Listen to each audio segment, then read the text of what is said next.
Merry Christmas, everybody. Gypsy Rose Blanchard has wiped her entire YouTube channel.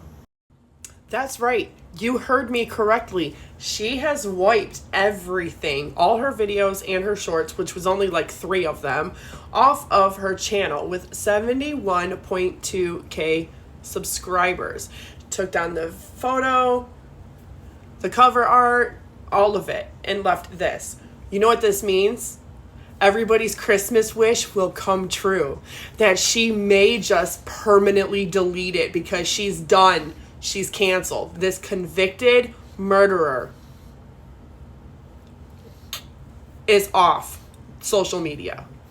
But does it really mean that? No. It means that she's going through a phase where she's waiting and trying to patiently buy time because she doesn't want to get rid of those subscribers. She does give an F about a following. In fact, she gives a little too much of an F about the following because that's the only monetization and capitalization of any kind of money maker is that following.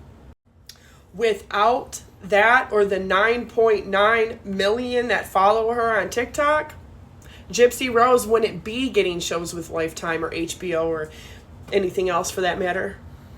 Now, this is funny that this was actually created January 31st of 2024 because Gypsy Rose didn't actually make and create her first video until she announced her pregnancy months later. See how that works? Yeah, this was already set up to be her moneymaker and to be her channel. And I don't believe or buy any of this BS. Look at me. She's spiraling out of control. Bullshit. I'm going to get your attention because I'm going to leave and come back and leave and come back. And that whole, I'm being bullied, I got to leave the internet just to not permanently delete it, is telling me that she can't let go of those followers. And I don't know why. That is oddly, sounds very familiar to me. I don't know. Do you guys know anybody else that likes to do that? Addicted to social media and can't let it go? I don't know. There's a lot of people out there that are like that, where social media is actually a problem. And they talk about the youth. Everybody I know that has a problem with this little box right here and all of this digital bullshit on this little box right here tends to be people in their 30s or older. And they're usually female. But let's go look over at Facebook, right? Because she has changed and made multiple Facebook accounts, so nobody knows what's real. But this is hilarious on this one, because look at what people are commenting. Hilarious. This, somebody actually posted a close-up of Dee Dee from the crime scene photos. And of course, this is from this account, which has 37,000 followers on it. I don't think that this is Gypsy. In fact, I don't think any of these right here, I don't think any of these are really her. But of course, she does still have the TikTok and she does still have the Instagram, as you can see. But it's funny to me that she's not permanently deleting anything. That means that she can't let it go, that she can't get rid of it, because you still have 30 days where you cannot log back in before it's permanently deleted. So the fact that she's just wiping it clean to make it look like she's leaving tells me that she's trying to build suspense. So when she does come back, the first videos or shorts that she posts is going to get the maximum amount of viewership, therefore revenue. Therefore, she's not going to let it go. She's not going to permanently delete it. And I would actually dare her to, because this Christmas, I'm sure so many people, I can speak collectively for a lot of us when we say that we would want nothing more than for Gypsy Rose to get rid of all of these public accounts and permanently delete them all. And whatever social media she has, do under a completely different face and name. And she can have her social media that she wants to be normal. Because Gypsy Rose had an addiction to all of the dating websites and to Facebook and to several other websites before she committed this crime in 2015. And she had a problem with it then. She had a problem with it back in 2011 as well, in 2012, in 2013, 2014, 2015. Her problem was that she couldn't understand why her mom wouldn't just let her meet strange men off the internet. especially knowing that so many of the people that are on those sites are actual felons or have been convicted of some kind of crime, misdemeanor, felony, which way or another, and so many of them are SOs.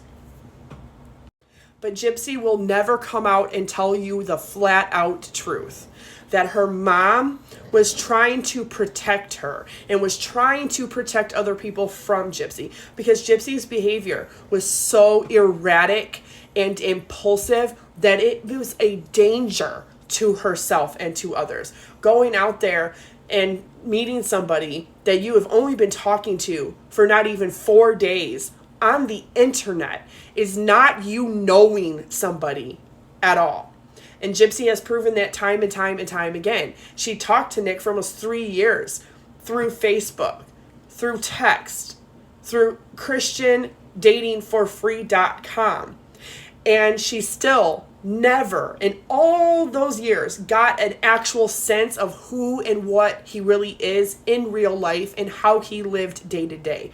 Because she talks very candidly in her book about how she realized he didn't shower every day, that him having autism and his mental disabilities, that he had sheets of a child, that he had video games like a child, not a grown man, that he was doing things that was very much not age appropriate, and she had no idea. That right there tells you that 3 years of talking to somebody all day long, 365 days a year for years, is so impersonal, because you're not actually knowing that person. To get to know somebody, you need to know their personality, their traits, their habits, not just what they're telling you in words.